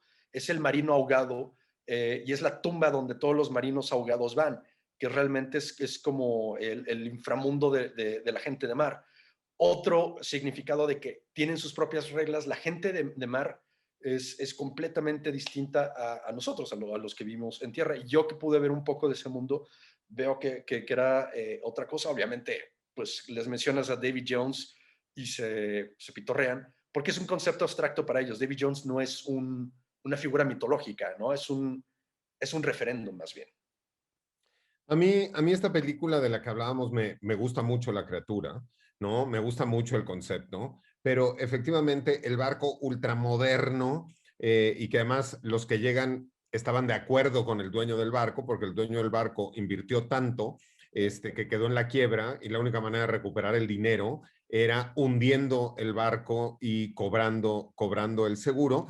Pero pues sí, el lobby principal del barco, que se nota que lo hicieron en el lobby de un mall, pero pues escogieron un mall como de Jacksonville o como de Tucson, ¿no? Color rosita, bastante cutre, absolutamente. Hablando de esto, de barcos que salen extremadamente caros y cobrar el seguro, estaría propio hablar de Titanic, el Titanic 2, y esto no es una película, sino es un inversionista australiano que decidió hacer una réplica del Titanic, exactamente igual, con los mismos planos del Titanic, y hacerlo un crucero de lujo para que la gente pudiera viajar en el Titanic y vivir esta experiencia. Han retrasado la apertura y la construcción final del barco. El barco sigue en los astilleros, sí se empezó a construir, está retrasado ahorita para el 2022, pero pues como como va la pandemia, seguro será 2023 o 2024, pero muy probablemente todos tendremos la experiencia de subirnos a el Titanic 2 y surcar los mares, o si usted no quiere, por cuestiones supersticiosas, subirse al Titanic, pues todavía se puede subir al Queen Mary, que está atracado en California y en Los Ángeles, y que ya es un hotel, ¿no? Y usted puede subir y quedarse en el Queen Mary sin el peligro o el miedo a ahogarse. Y ya que hablamos de peligro y miedo a ahogarse, yo quisiera mencionar dos películas que más que barcos grandes tienen que ver con yates. Y una no me acuerdo cómo se llama, pero es de que están en un yate, las parejas felices, contentas, y se avienta ella al agua, y él, ay, mi amor, me aviento atrás de ti, y pues de pronto, ya que se cansaron, se dan cuenta de que las escaleritas del barco no están abajo, y pues que no se pueden subir de regreso al barco, Adrián. Open Water 2, peliculón. La iba a nombrar. ¿No? Bueno, cuéntanos un Gran poco secuela. Gran secuela, digo. Es la secuela de Open Water, que era una muy buena película también. Y era lo típico que hicieron a dos y uno decía, no va a dar para nada, ¿no? Una secuela de esta película. Y la premisa es tan absurda, pero tan buena y tan eficaz que funciona genial, la verdad. Sí, es una gran película. A mí una Además película que además me causó mucho estrés cuando la veía, porque me imaginaba perfecto, ¿no? La superficie resbalosa del barco y que no tienes nada con qué apoyarte para subir. Y además, pues lo estúpido que te deberías de estar sintiendo de que tú solito te aventaste del barco. Y justo la primera, Open Waters, es pues la que se bajan dos buzos, ¿no? A ver los corales y a ser felices, y pues el barco los deja. Se los olvida. Y se les olvidan. Dos grandes películas que no quería dejar de mencionar. Muy bien, sigamos con esta ronda y vamos ahora con el ganador absoluto del leimómetro, Eric Ortiz. Bueno, ya para cosas más que no creo que entren en el leimómetro, del lado también del uso de, obviamente que los barcos de pronto se usan para, como ya lo han mencionado a lo largo del programa, para cosas ilegales y sobre todo también para transportar a inmigrantes, ¿no? Que está muy presente, por ejemplo, en un documental reciente que se llama Flea, que acabo de ver en Sundance, hay una escena donde un refugiado pues va en un barquito, ¿no? Pero sobre todo me acuerdo mucho de dos cosas en este lado, sobre todo ya de contenedores que traen a humanos ahí viajando, de Shanson, ¿no? Donde igual una escena al inicio de la película en un puerto, ¿no? Donde están todos los contenedores y de pronto lo abren y está pues un cadáver, ¿no? Y un montón de cabello, de extensiones de cabello, que de eso va la película. Es también ahí medio sobrenatural, de terror.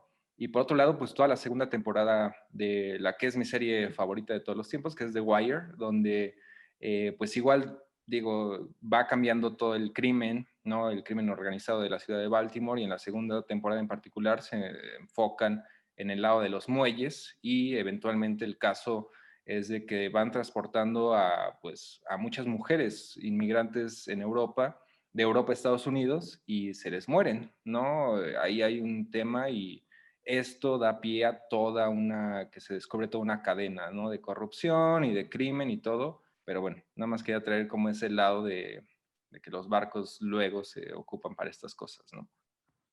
Bueno, evidentemente, los barcos transportando inmigrantes ilegales o legales se han usado desde siempre. El ejemplo más claro es la esclavitud en Norteamérica, y Norteamérica incluyendo México, porque que no se nos olvide que en México hubo esclavos negros. La gente cree que eso es como de Estados Unidos, y de ninguna manera. Aquí también hubo, hasta que la Nueva España fue pionera en ese asunto y declaró, ¿no?, la libertad de todos. Pero hay películas, hay evidencias. De hecho, hay un documental nuevo que está saliendo por ahí con ¿cómo se llama? Afroamericano que tiene como verruguitas en el cachete. Morgan Freeman. Morgan Freeman sale en este documental que habla sobre toda la transportación de la esclavitud. Pero sin duda, para mí, el inmigrante ilegal negro más famoso de la historia, que han transportado en un barco contra su propia voluntad, es King Kong. Desde Skull Island lo subieron al pobrecito y lo trajeron de esclavo a hacer shows en Broadway, ¿no? Es el negro inmigrante más torturado y más grande de la historia, que fue ahí en su propio barco, King Kong. Muy bien, Nico Ruiz. Estaba pensando en este asunto de los barcos también como una ausencia, que es una cosa que me parece bastante interesante. Todas las películas o libros sobre náufragos o sobre naufragios, el asunto es ese, y ahorita lo pensaba por esta película que mencionaban del yate, que es esta cosa espantosa, ¿no? De que está junto el yate, ahí está tu escape, pero no puedes alcanzarlo. Bueno, está todo este imaginario justamente de esperar al barco, desde El Señor de las Moscas hasta Naufragio con Tom Hanks, la idea de tratar de hacer señales para que alguien lo vea, mantener un fuego prendido para que alguien lo vea y alguien venga a rescatarlo. Y esta ausencia de barco, el deseo de barco, porque el barco se vuelve como lo que relaciona a los hombres abandonados en una pequeña isla del mundo con el resto del mundo, de repente puede crear estas cosas bastante paranoicas y bastante locas. Un ejemplo que salieron dos al mismo tiempo, vino Xavier Gens a hablar de ella aquí a Mórbido, que fue la adaptación de la novela catalana La Pel Freda, Cold Skin, sobre justamente todo este fenómeno de los que conducen a los barcos, de los tipos que están en un faro y que tenían que esperarse durante 6-7 meses completamente aislados, y que su labor era absolutamente necesaria para mantener el control sobre pequeñas islas que nadie quería, pero que también servía para salvarle la vida a muchos navíos que podían pasar por ahí y encallarse en esas rocas muy poco exploradas y para nada mapeadas. Y el otro ejemplo, por supuesto, es la película de Robert Eggers de The Lighthouse. Y en The Lighthouse también ahí está como justamente contenido todo el imaginario de los escritos de Maine, de los escritos de la costa de Estados Unidos, de Melville y de muchos otros escritores, con todas las supersticiones marítimas, con los sueños de Poseidón, con los encantos sexuales de las sirenas, con la idea prometeica de quien está cuidando el faro es el que cuida el fuego del mundo y conduce a los hombres por buen camino. Todo eso siempre en ausencia y como en deseo de los barcos que no llegan y que son lo único que los mantendrían relacionados con la humanidad. Yeah. Sin duda los faros son un ícono de una época de la humanidad, que ahora han quedado obsoletos y son lamparotas muy simpáticas. En España ya los hicieron hoteles boutique, Airbnb está tomando ahí como su rollo, pero a mí siempre me han llamado también, ¿no? Como mucho la atención los faros y todo lo que representaba. Y aquí valdría la pena mencionar que los faros son mucho más antiguos de lo que nosotros creemos, ¿no? Existe el faro de Alejandría, que podríamos mencionar, pero para la gente que no lo sabe, que es el 99.9% de la población del planeta Tierra, es que las ruinas, la pirámide de Tulum, la pirámide principal que está en Tulum, es un faro. A final de cuentas, enfrente de las playas de Tulum, justo donde está lo que les dicen las ruinas, pero está lleno de arrecifes. Pero alineado perfectamente con la pirámide, hay un canal a través de los arrecifes por el que puede pasar una embarcación. En las noches, la pirámide de Tulum, lo que hacían los mayas era que tenían fuego adentro de la pirámide. La pirámide tiene 2 pequeñas ventanas.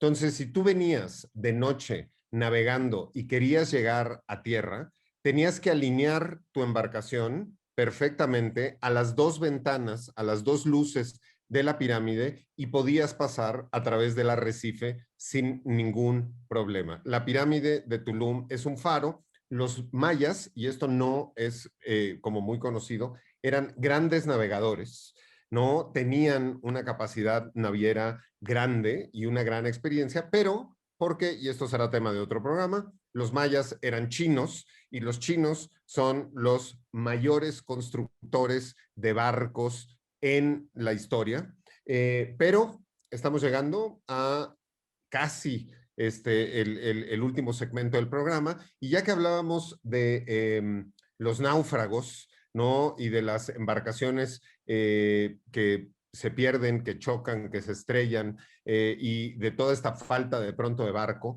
pues tenemos que hablar también de que en México tenemos canciones para todo, y tenemos una canción también de amor, donde dice, ojalá y se te hunda el barco y no puedas salir por una tormenta, y ojalá que caiga un chubasco y se detenga tu navegación. Y vamos a escuchar a los Cadetes de Linares con Chubasco y regresamos aquí con todos ustedes a Radio Mórbido.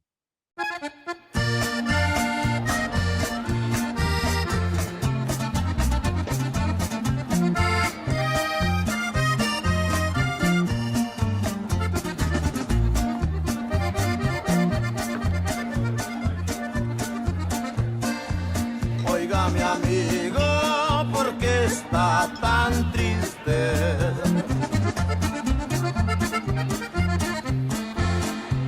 Pues como no, si me sobra razón.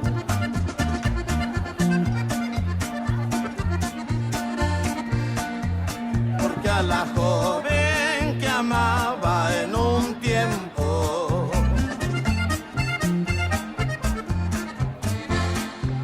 me ha abandonado por otro nuevo amor.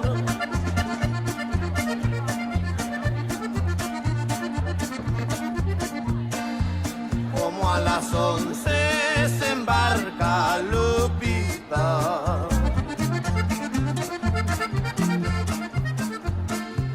se va a embarcar en un buque de vapor. Y yo quisiera formarle un chubasco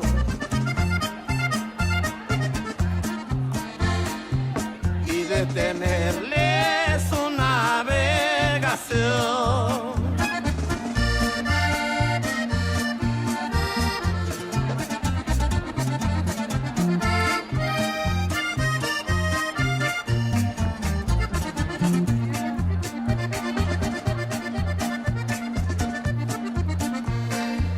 Como a las 11 se embarca Lupita, se va a embarcar en un buque de vapor. Y yo quisiera formarle un chubasco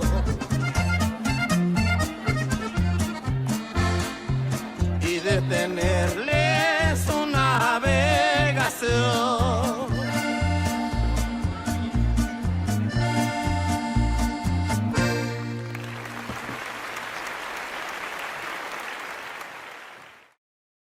Estamos de regreso en Radio Mórbido después de el chubasco para Lupita, que esperemos que no se le hunda a Lupita su bote y luego esté con una pelota de voleibol, platicando, como lo hacía Tom Hanks.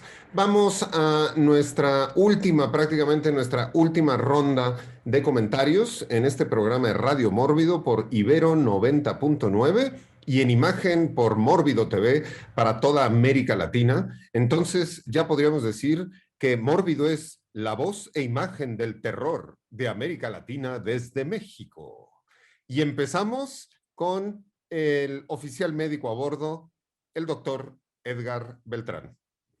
Bueno, pues evidentemente tenía yo que tocar algo que estuviera relacionado con la medicina, y es que, como ya lo habían mencionado, ¿no? Los viajes transatlánticos eran muchas veces de varios meses, y una de las grandes enfermedades era la peste del mar, lo que conocemos ahora como el escorbuto, que tiene diferentes manifestaciones, desde un cansancio lentamente progresivo que afectaba básicamente las piernas y las articulaciones, además de que generaba una serie de inflamaciones en las encías, que además se volvían lentamente sangrantes, hacía que los dientes se fueran perdiendo, se generaban en diferentes partes de la piel lesiones ulcerosas, incluso con sangrados de tubo digestivo, etcétera. Y entonces todo esto era causado por una avitaminosis, es decir, la carencia de la vitamina, en este caso la vitamina C. Por eso es que cuando lo descubrieron los ingleses, obligaron a consumir jugo de limón, y obviamente ellos lo que hicieron en algunos casos fue adicionarlo a bebidas alcohólicas para que fuera más divertido su consumo y se pudiera curar. Y es que, como decía Enrico, finalmente siempre ha habido enfermedades en los cruceros transatlánticos, como estas Escherichia coli enteropatógenas, que son capaces de enfermar a muchísimas personas. Y los tripulantes de los barcos siempre son los que terminan muriendo, ¿no? A consecuencia de todas estas enfermedades.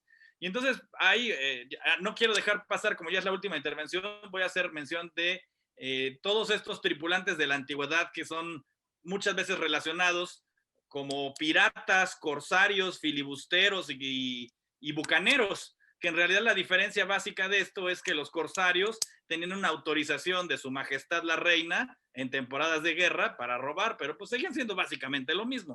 Pero hay una serie de denominaciones que no son tan conocidas, que es a los que se les conocía como los leathernecks. Los leathernecks eran estas personas que traían unos cuellos de 3 pulgadas de cuero súper gruesos y que eran los que se agarraban de las cuerdas y eran los primeros en abordar los barcos que iban a ser pues atacados. Y precisamente esta protección hacía porque uno de los sitios donde primero les tiraban un sablazo era directamente al cuello para ahí eliminarlos. Y entonces los leathernecks eran justamente los más valientes porque eran los primeros que abordaban. Y por eso a los Marines se les conoce como los leathernecks. Y bueno, pues esta es como que una intervención final también, ya para cerrar. Así como había el Love Boat en los 70s, ya por ahí en el año 2013 salió una serie de televisión que por ahí pueden ver que se llama Bajo Cubierta o Below Deck, en donde se ven esa serie de yates de alto lujo que pueden ser rentados por groupies y diferentes personalidades de mucho dinero, en donde se llegan a dejar propinas hasta de $1,500 por rentarlos solamente tal vez un fin de semana, ¿no? Entonces, pues no necesariamente es una mala paga, ¿eh?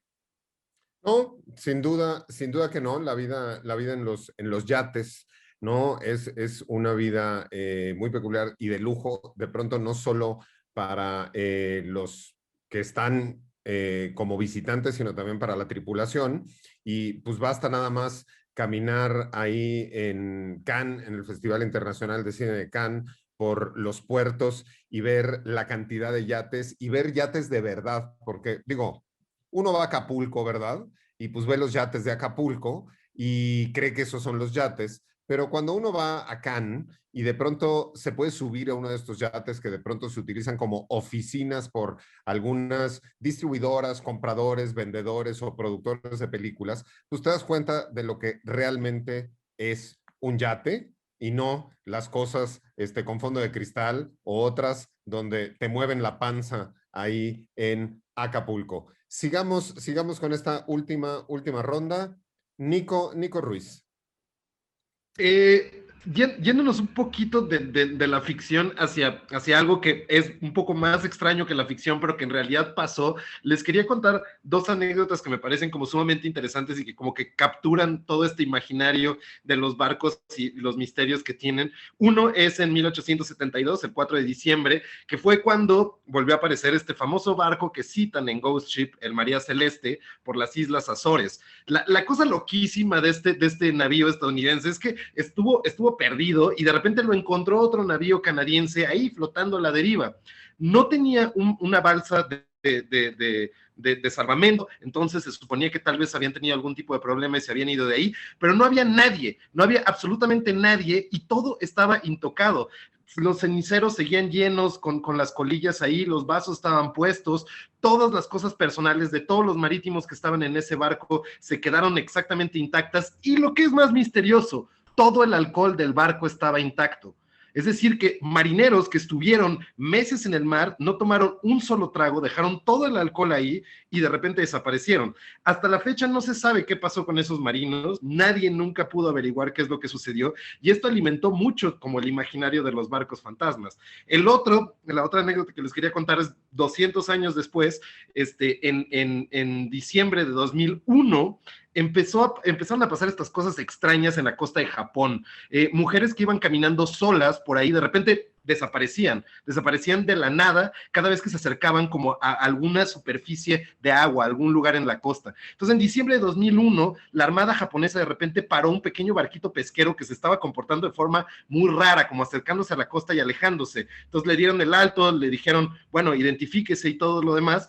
Y estos empezaron a escapar, empezó a escapar el barco pesquero a toda velocidad hacia el norte. Entonces los japoneses lo persiguieron y tiraron unos tiros al aire para advertirles que pararan. En eso les respondieron con ráfagas y ráfagas de metralletas, con granadas, con todo un maldito arsenal que tenía este barco pesquero. Mataron a todos los que estaban en el barco pesquero y descubrieron que adentro del barco pesquero había toda una zona para meter pequeñas lanchas rápidas y que el barco pesquero estaba totalmente retacado de espías norcoreanos. El asunto es que desde hace 20 años atrás, espías norcoreanos iban a Japón a las costas, raptaban a japonesas, sobre todo, para que fueran maestras en artes occidentales, es decir, en utilizar una tarjeta de crédito, en subirse a un avión y demás, pero también enseñarles japonés a toda una generación de espías norcoreanos que luego se iban a hacer pasar por otros raptados de ahí. Y bueno, se calcula que hay nada más de Japón, que hay miles de raptados que están en Norcorea, muchos de ellos nunca se pudo saber qué pasó con ellos, y estas embarcaciones también empezaron a raptar a muchos barquitos pesqueros de Corea del Sur. Entonces, más o menos hay como 150,000 desaparecidos de Corea del Sur que se piensa que fueron hurtados por los norcoreanos y que por ahí estarán. Estas ideas de los barcos como algo que de repente hace desaparecer a la gente y que junta estas anécdotas un poco extrañas más allá de la ficción, me parecían interesantes nada más para mencionarlas. Yeah. Muy bien. Enrico Wood. Bueno, pasando un poco para mencionar a la isla de Cozumel, tiene una relación muy curiosa con los piratas. Estando en el Caribe, ahí sí aplica. Y ahí sí bajaban los piratas a esconder los tesoros. Entonces, hasta la fecha, lo que yo me acordaba bien, muchísimos turistas americanos y de alrededor del mundo que iban con equipo de búsqueda, de traqueo, para tratar de buscar tesoros atrás del otro lado de la isla, y había gente que invertía todavía más dinero en mini submarinos para tratar de buscar los naufragios que todavía tenían tesoro ahí, ¿no? Lo cual me lleva al Costa Concordia, que lo habías mencionado, que es este barco italiano que se hundió, ¿no? Y había mucha gente que invirtió varo en tratar de saquear el Costa Concordia, pero estos barcos tienen cantidades inmensas de cosas que tú puedes vender después. Hay efectivo también en los barcos, hay una gran cantidad de efectivo, de bienes en las tiendas, Hay muchas cosas, sobre todo equipo que puedes tú llegar a robar. Es muy difícil porque pesa, es debajo del agua, ¿no? Y las compuertas de los barcos se cierran para evitar que se inunde el resto de la embarcación, ¿no? Pero esto me lleva a, ya finalmente antes de que existiera Jack Sparrow, mi referente de piratas era Errol Flynn en Captain Blood de 1935, que para mí ver a Errol Flynn manejar la espada es como ver a Iko Uwais en The Raid, ¿no? Es mucho más veloz Errol Flynn como espadachín que muchos de sus contemporáneos. Para mí las coreografías en donde Errol Flynn, sobre todo, ¿no? En Adventures of Robin Hood, The Seahawk, cosas así, Errol Flynn tenía algo que los demás no tenían, ¿no? Que eran coreografías de espadazos mucho más veloces para la época de lo que normalmente lo tenían acostumbrado, ¿no? En Hollywood era un poco más, ¿no? Era muy de bloqueo, muy safe para los actores, ¿no? Flynn era mucho más aventurado, ¿no? Incluso parecía a veces que se iba a hacer daño ahí.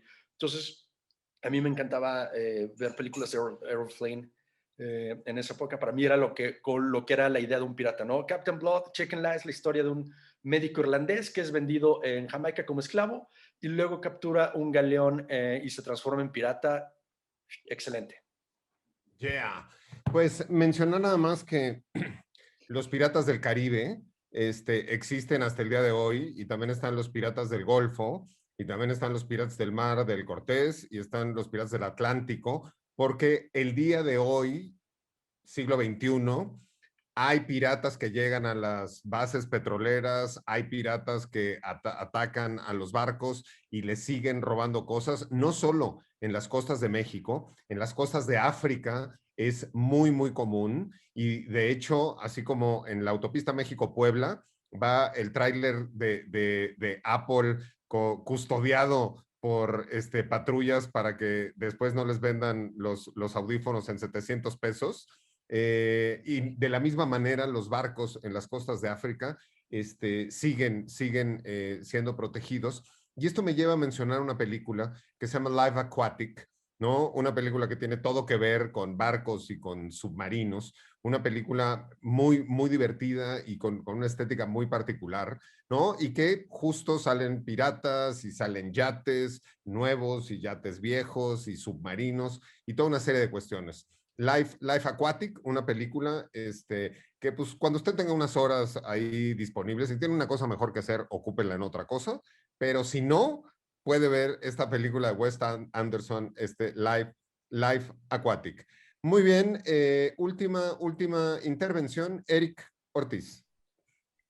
Yo quería mencionar una película de un submarino, ¿no? Que es Crimson Tide, de Tony Scott, el hermano de Ridley, y que bueno, es como un gran duelo de actuación entre Gene Hackman y Denzel Washington, cada uno ahí cumpliendo diferentes labores dentro del ejército de Estados Unidos, y que curiosamente dentro de todo, pues por ahí encontramos algunos diálogos de la cultura pop, ¿no? Referencias a Star Trek, y que aunque no está en los créditos, pues todos mundo sabemos, es bien conocido que Quentin Tarantino hizo uno de los rewrites, ¿no? de este guión, y ahí le metió estos diálogos.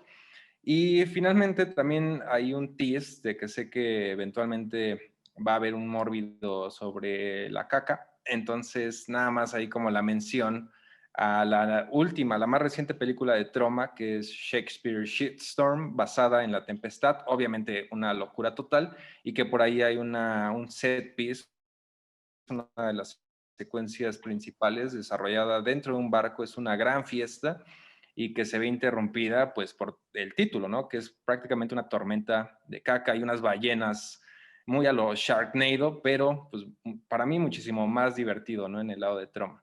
Muy bien, nada más especificar que va a haber un radio mórbido dedicado a la caca, no un mórbido, porque eso sonaría que vamos a hacer un festival basado en la caca. Y pues para eso hay otros festivales en México que se dedican a eso desde hace muchísimo tiempo, pero haremos un programa de radio mórbido basados en la caca. Última intervención, Adrián García Bogliano. Bueno, yo me quedé un poco con esta idea de ciertos casos reales y ciertas cosas reales de las que estaban hablando y y hay muchas historias relacionadas con barcos, un poco tiene que ver con esto también que decías vos, Pablo, de tantas historias, tantas cosas que pasan en yates y tantos negocios y cosas que se mueven ahí. Y ha habido varias historias misteriosas, ¿no? Desde alguna ahí en la época del Hollywood clásico con William Randolph Hearst, hasta una que a mí es particularmente una que siempre me impactó muchísimo, siempre me pareció como de los grandes misterios ahí que me hubiese gustado hacer una mosca para estar ahí dando vueltas y ver qué fue lo que realmente pasó en el Splendor, que era el barco este, el yate este, en el que iban Robert Wagner, Christopher Walken y la esposa de Robert Wagner, la actriz mítica Natalie Wood, eh,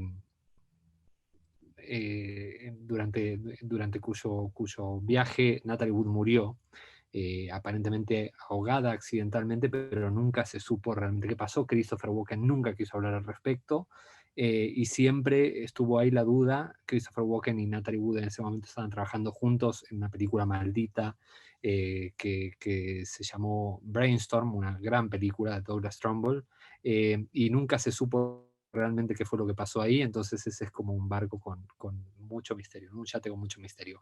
Historias de misterio que tienen que ver con barcos, también hay muchas historias de suspenso y de misterio que están relacionadas un poco con este ámbito. Yo creo que se remontarían seguramente a Ocho a la deriva, a Lifeboat de Alfred Hitchcock seguramente.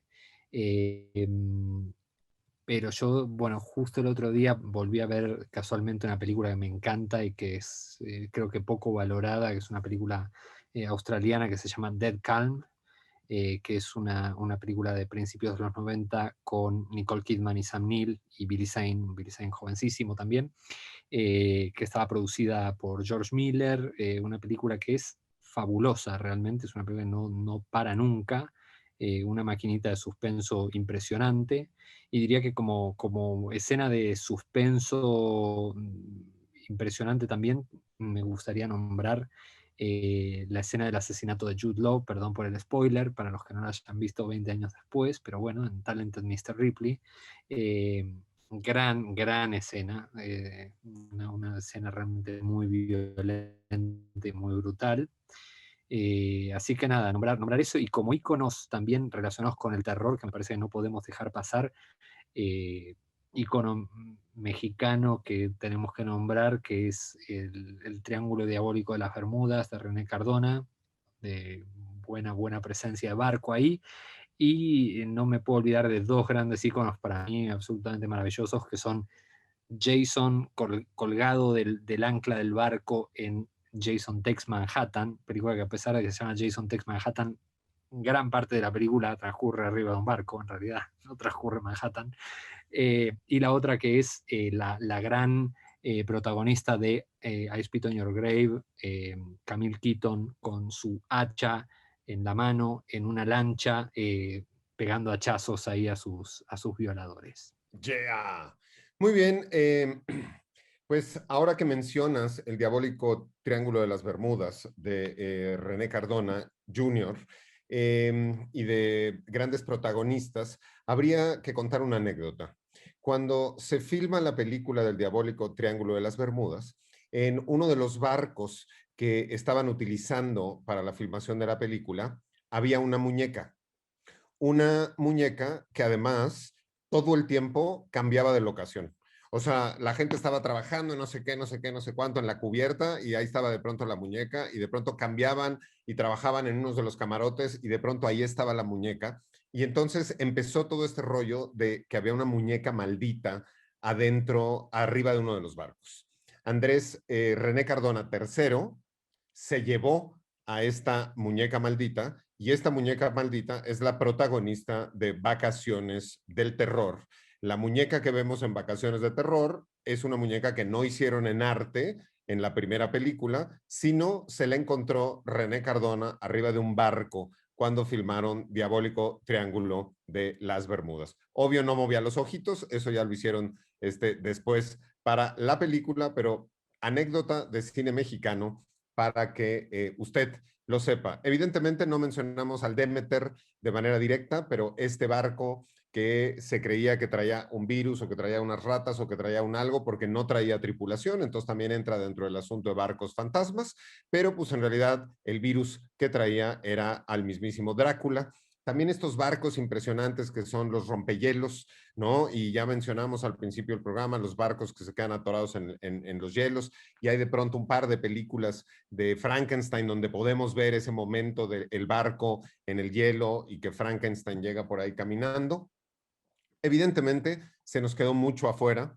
No hablamos de los chinos, no hablamos bien de los egipcios. Bueno, ni mencionamos a los vikingos, y que los vikingos fueron grandes, grandes navegantes, grandes constructores de barcos. Mencionamos a los mayas, porque siempre tenemos presente a la gran Tenochtitlán, pero también habría que mencionar que México Tenochtitlán era una ciudad lacustre, era una ciudad en medio de un lago, y que teníamos una tradición de pescadores, pero también una tradición de navegantes en lago, y las trajineras que hoy podemos ver en Xochimilco es una reminiscencia y una herencia, ¿no?, de lo que era la gran Tenochtitlán. Sin duda, no podemos terminar este programa sin saludar y agradecer a la Marina Armada de México, quien está presente en todos los desastres naturales, luchando contra piratas y luchando también contra el crimen organizado, que el crimen organizado tiene lanchas, barcos, yates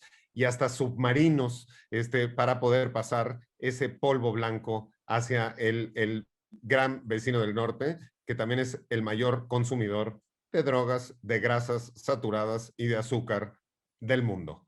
Diciendo esto, Let America be great and die again. Marina Armada de México, nos despedimos desde este Radio Mórbido, desde la gran Tenochtitlán, donde esa águila se postró en ese nopal, en ese islote, y se la devoró mientras veía a las trajineras andar por el lago. Esto fue Radio Mórbido. Gracias, tripulación, Eric, Nico, Dr. Beltrán, Adrián García Bogliano, Enrico Wood, y gracias a todos ustedes que nos escucharon en vivo o en alguna de nuestras repeticiones. Esto fue Radio Mórbido. Viva México y hasta la próxima.